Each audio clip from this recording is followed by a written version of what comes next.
Hey, what's up, guys? Sean here, and this is my review of Spider-Man Homecoming, baby. So, as you know, I'm a huge fan of the Spider-Man movies, even though I'm wearing a Superman t-shirt. Irony. Irony. But, to commemorate the occasion, I'm at least wearing my Marvel hat. At least I got that. So yeah, as you guys know, I'm a huge fan of Spider-Man movies, you know, and this character. I've read a lot about him. I know what needs to be done with this character and what doesn't need to be done. So yeah, I own all 5 movies, even the 2 pieces of shit. I suffered through this last night for the commentary. I didn't use the DVD though, I watched it on my Vudu. But yeah, I suffered through 2 pieces of shit.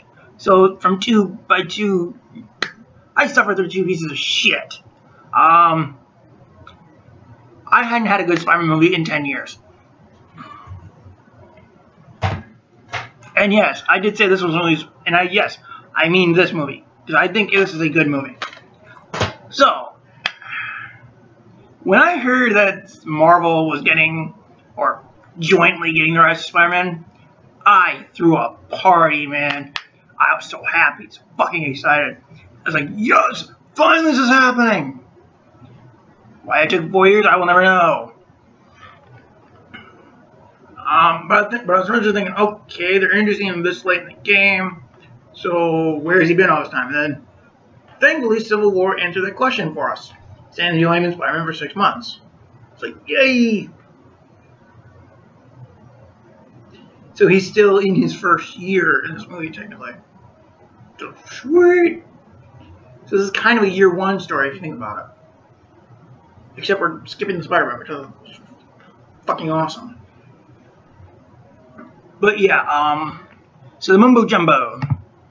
So Spider-Man Homecoming is a 2017 American superhero film based on the Marvel comic character Spider-Man, co-produced by Columbia Pictures and Marvel Studios, and distributed by Sony Pictures Releasing, whatever that means. It is the second reboot of the Spider-Man franchise and the 16th film in the Marvel Cinematic Universe, which is also, and this is also the 6th Spider-Man movie overall. The film was directed by John Watts, with a screenplay by the writing teams of Jonathan Goldstein and John Francis Daly, Watts, and Christopher Ford, and Chris McKenna, and Eric Summers. Yeah, like 6 writers on this movie, goddamn. Film stars Tom Holland, Michael Keaton, Jon Favreau, Zendaya, Donald Glover, Tyne Daly, I think it's that, Marissa Tomei, and Robert Downey Jr. In Spider-Man Homecoming, Peter Parker tries to balance the school life with being the hero of Spider-Man as he faces the Vulture.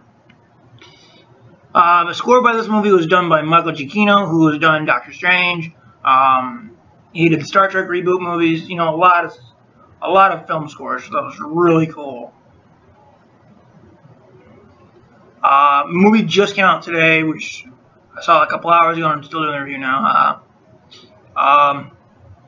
But yeah, the budget was $175 million, and so far it's made back $40.7 million. It's doing pretty good. So what do I think of this movie? I fucking love this movie. Spider-Man's fucking back, and he's home where he fucking belongs. It's so fucking good.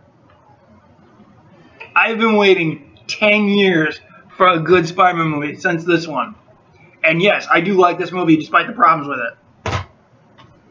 But yeah, I've been waiting 10 years for a good Spider-Man movie. 10 long, miserable years. Thank you, Marvel Studios.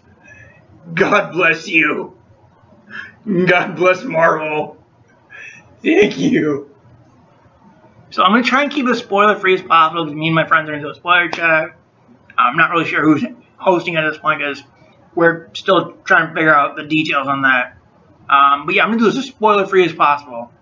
So this movie picks up roughly 2 months after Civil War with Peter Parker not necessarily in full swing because it's basically him still trying to find his footing and he's still starting out as a rookie. You know, he's making mistakes, not doing very well. He's hoping, and so then you have Tony there trying to be his mentor and trying to show him the ropes and all that stuff.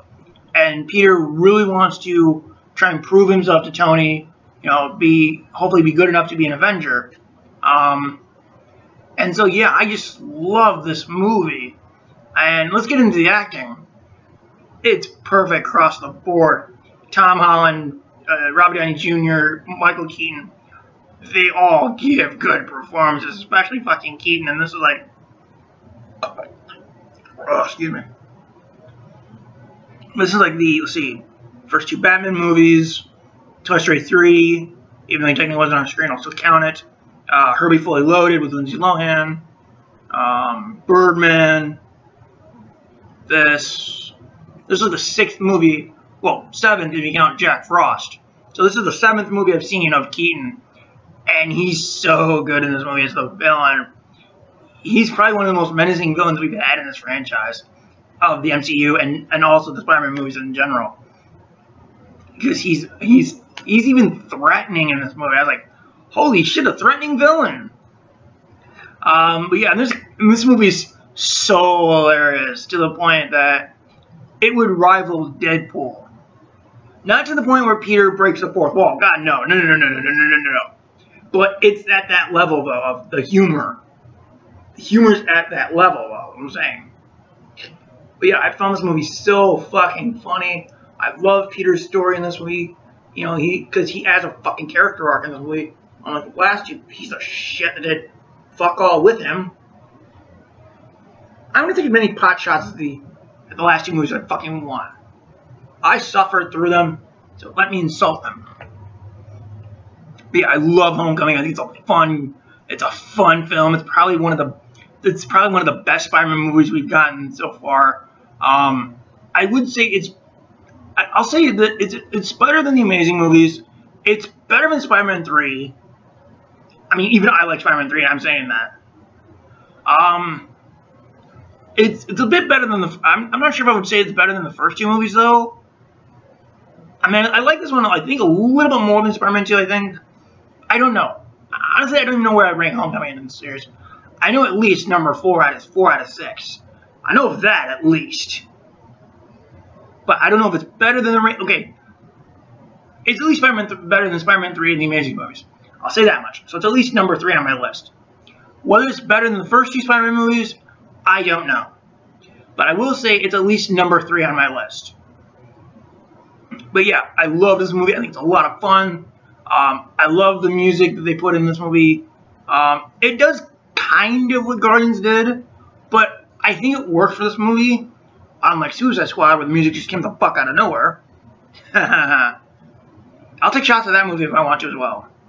But yeah, I think it works in this movie because the tone and the vibe they're going for, which is kind of a 1980s John Hughes kind of movie, which I think works. And the funny thing about this movie is there was one song in this film that I recognized from another movie. It's like, holy shit, they're playing that one song from that one movie. And I thought it was really cool. So yeah, I love this movie, and it's at least the best Spider-Man movie since 2007. You know, I'm not saying this movie sucks, or no, I'm not. But by saying it's the best since 2007, meaning we haven't had a good Spider-Man movie since 2007. But I am saying it's better than Spider-Man 3. Whether it's better than the first two movies, that's debatable. But yeah, I generally loved this movie. I thought it was a lot of fun, really energetic, great acting, a great villain. You know, I love Michael Keaton in this movie. And I think Tom Holland is probably my favorite Spider-Man. And that's a lot for me to say, and that's a little surprising for me to say, because I love Tobey Maguire. You know, I love Tobey Maguire as Spider-Man. But I think Tom Holland is so much better.